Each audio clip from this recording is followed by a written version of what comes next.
Good morning.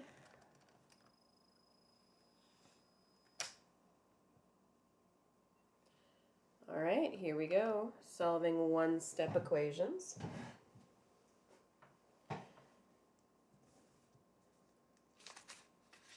Let's see. Okay.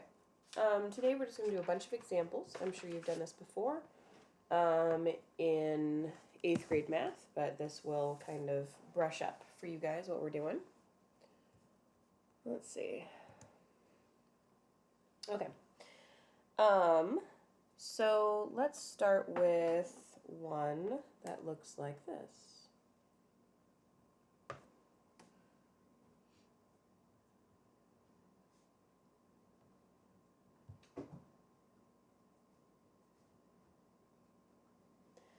Okay, that is g minus 25 plus 1 or equals 113. So the goal of solving equations is getting the variable, the letter, by itself and moving everything else to the other side by doing opposite actions. So right now, this is a minus 25. So to get rid of a minus 25, we're going to do the opposite of minus, which is adding. So I'm going to add 25, and because it's an equation, which means it's equal on both sides, I'm going to do it to both sides, which gets me g equals 138. If you wanted to prove to yourself that this was true, you could plug in the answer into your equation, like this, for g. And sure enough, 138 minus 25 is 113. So that works out. Please don't do these equations by just kind of guessing about what the answer should be. I do actually want to see you guys doing the steps. Because when these get more complicated, you won't be able to do them in your head. And so it's important that you be able to do them out loud. Not out loud. Be able to do them with steps, because it'll be more complicated and it'll just take time and patience, and you won't be able to do it in your head. So, okay.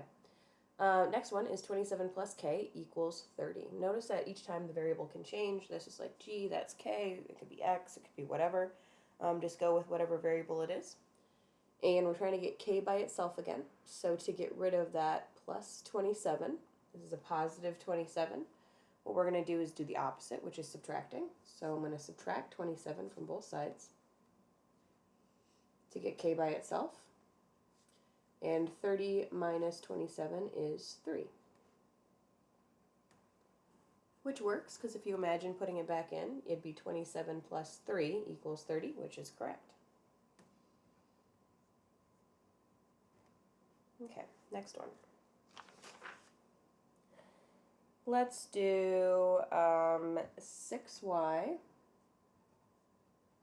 equals 54.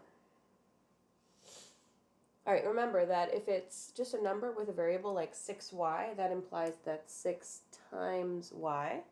So we're going to do the opposite to get rid of that 6 times, and the opposite of multiplying is division.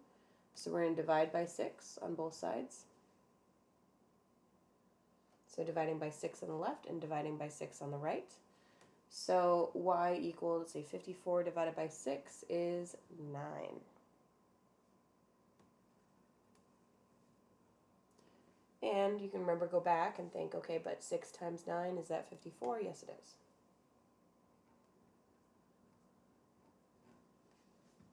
All right.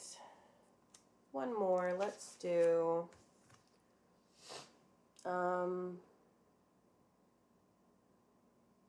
this one. Let's do x divided by negative 6 equals negative 2. Now, if there's just a negative in front of the equation, so it might look like this, x divided by negative 6, or it might look like this, with just a negative out front. Either way, that is, you can just get rid of a negative 6 together. You don't have to get rid of the 6 and the negative in separate steps. I mean, I guess you could, but you don't need to. So right now it's x divided by negative 6. So to get rid of that divided by negative 6, you're going to multiply by negative 6 on both sides. So that cancels those out, and you end up with x equals negative 2 times negative 6, which is positive 12. So the whole goal of this whole lesson is in one step you're solving an equation, and you're always going to do the opposite. So if it's minus, you're going to add. If it's adding, you're going to subtract. If it's multiplying, you're going to divide, and if it's dividing, you're going to multiply. All right, your homework is page 81, numbers 3 through 54, but I want you to do multiples of 3. And remember, what that means is that you're skipping every third problem. So like the first one you're going to do is 3, and then 6, and then 9, and then 12. In fact, if you actually look at the assignment, which looks like this, okay, you'll see that it's set up in groups of 3. So it actually is just all the right side. These problems right here, the ones on the right. I'm just going to do those. Not these. Do not do these. Just do these. Okay? All right. That is it. And remember that this assignment plus yesterday's assignment, the 2.1 assignment, are both due on Friday.